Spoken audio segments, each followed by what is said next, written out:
Vous êtes probablement nombreux à vous poser la question à savoir pourquoi depuis tout ce temps je n'ai plus fait de vidéos.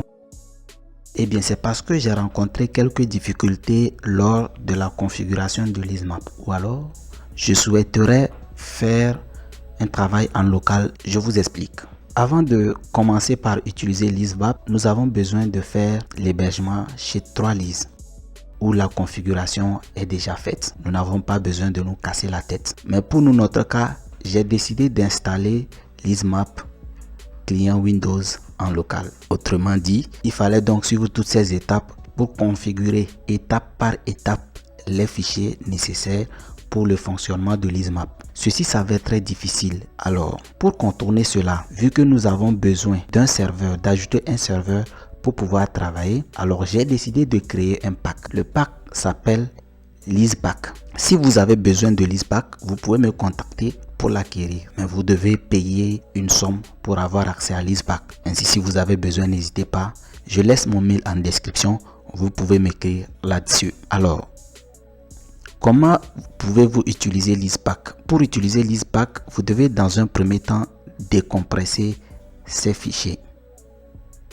Je vais juste faire extraire ici. L'EasePack contient OSGeo, en plus le web server.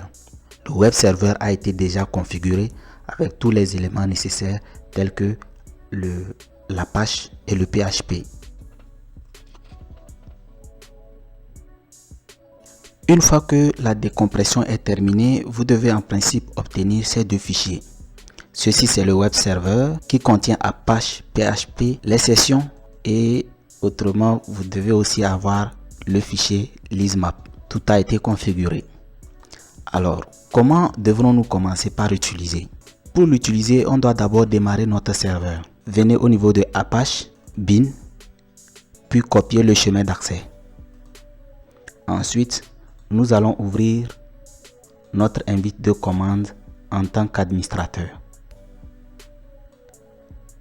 Dans notre invite de commande, tapez cd, vous collez le chemin d'accès que vous avez copié, puis vous faites entrer.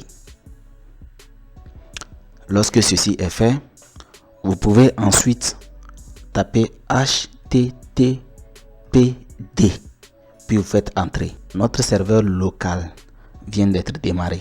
Vous pouvez vérifier si le serveur fonctionne en tapant juste ici localhost, puis entrer.